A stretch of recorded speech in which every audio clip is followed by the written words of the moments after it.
కొంతమంది నాయకులు అసెంబ్లీలో మాట్లాడితే సినిమాల హీరోలు డైలాగులు చెప్పినట్టు అనిపిస్తుంది. గట్లనే ఏపీ అసెంబ్లీలో కూడా CM Chandrababu sir cinema hero లెక్కనే డైలాగులు చెప్తుండగా అగో గా డైలాగ్స్ వింటే మీకు కూడా గూస్ బంప్స్ వస్తాయి. ఓ పారి ఇనురి.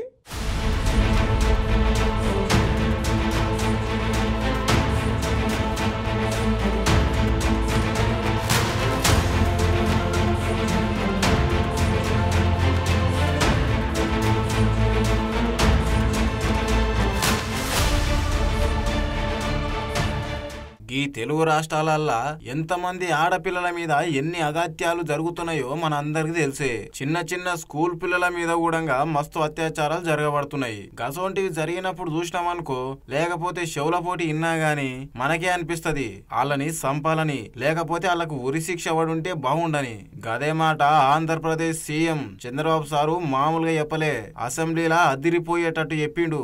గీ డైలాగ్ గినంగా విన్నారంటే చిచ్చరగాలైతే బెదిరిపోతారు. అచ్చం సినిమా డైలాగ్ రేంజ్లే చెప్పిండు చంద్రబాబు సారు. ఎవరన్నా ఆడిబిడ్డల జోలికొస్తే వాళ్లకు అదే ఆఖరి రోజు అవుతుందని చెప్పిండు. ఈరోజు మళ్ళీ రాష్ట్రంలో ఒకటే విజ్ఞప్తి చేస్తున్నాం, ఎవరైనా సరే ఆడబిడ్డల పైన అత్యాచారాలు చేసి తప్పించుకోవాలంటే ఈ ప్రభుత్వంలో వీలు కాదు, అదే చివరి రోజు అవుతుందని మరొకసారి హెచ్చరిస్తున్నాం. చాలా కఠినంగా చెప్తున్నా. ఇంకా కొంతమంది అక్కడక్కడ చూస్తున్నాను, ఆకతాయిలున్నారు, ఇష్టానుసారంగా ప్రవర్తిస్తున్నారు. వారందరికీ కూడా ఒక మెసేజ్ పోవాల్సిన అవసరం ఉంది. నేను ఒకప్పుడు ఒక మెసేజ్ ఇచ్చాను, ఈ రాష్ట్రంలో లా అండ్ ఆర్డర్ మెయింటైన్ చేయాలి, తీవ్రవాద సమస్య పరిష్కారం కావాలి, మత విద్వేషాలు లేని రాష్ట్రంగా మత సామరస్యాన్ని పెంచాలి. ముఠా నాయకులందరినీ ఒకటే మెసేజ్ ఇచ్చాను, తరతరాలుగా మీరు ముఠాలకు పాటుపడుతున్నారు, కుటుంబాలు లేకుండా పోయే పరిస్థితి వస్తూ ఉంది, ఇంక ఈ రాష్ట్రంలో జరగడానికి వీలు లేదని ఆ రోజు కూడా చాలా స్పష్టంగా కంట్రోల్ చేశాం. రౌడీలకు ఒక మెసేజ్ ఇచ్చాం, ఈ రాష్ట్రంలో రౌడీ అనేవాడు ఉండడానికి వీలు లేదు, ఈ రాష్ట్రం మీకు సహకరించదు, అలాంటి వాడు ఉంటే ఈ రాష్ట్రాల నుంచి పారిపోవడం బెటర్ అని చెప్పి కూడా హెచ్చరించా.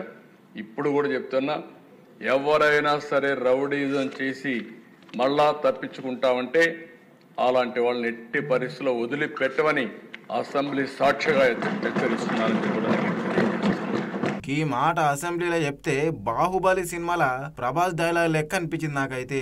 అయితే మంగళవారం రోజు అసెంబ్లీలో మాట్లాడుకుంటా గీ సోషల్ మీడియా అయితే గీ మధ్య అడ్డగోలిగా తయారైంది. దాని వల్ల అయితే మస్తు సమస్యలు అయితే వస్తున్నాయి. ఇక కొంతమంది ఆడపిల్లలు అయితే అసలు తల ఎత్తుకోకుండా అయిపోయిందని చెప్తున్నాడు. ఇప్పటి నుంచి మాత్రం ఎవరన్నా ఆడబిడ్డల పైన అత్యాచారం చేసి తప్పించుకుంటే మాత్రం గీ కూటమి సర్కారు ఉన్నంత వరకు అయితే శమడలు తీస్తామని చెప్పిండు చంద్రబాబు సారు. ఆడపిల్లల్ని అల్లరి చేసినా గానీ అయితే ఒలుస్తామని చెప్పిండు. గట్లనే ఈ రాష్ట్రంలో గంజాయి వండించడానికి అయితే ఇక వీలు కాదని చెప్పిండు.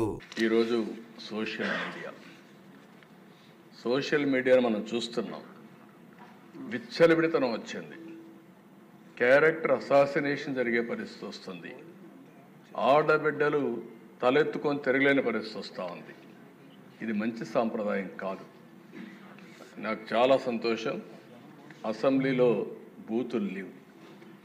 ఇప్పుడు అసెంబ్లీ అంతా కూడా సబ్జెక్ట్స్ పైన చర్చించే పరిస్థితికి వచ్చాం. ఆ 5 సంవత్సరాలు అసెంబ్లీలో బూతులు మాట్లాడడం, బయటంతా భయంకరంగా ఉండడం, ప్రజాస్వామ్యం పూర్తిగా అపహాస్యం కాబడింది. అలాంటి అన్ని పోయే పరిస్థితికి వచ్చాయి.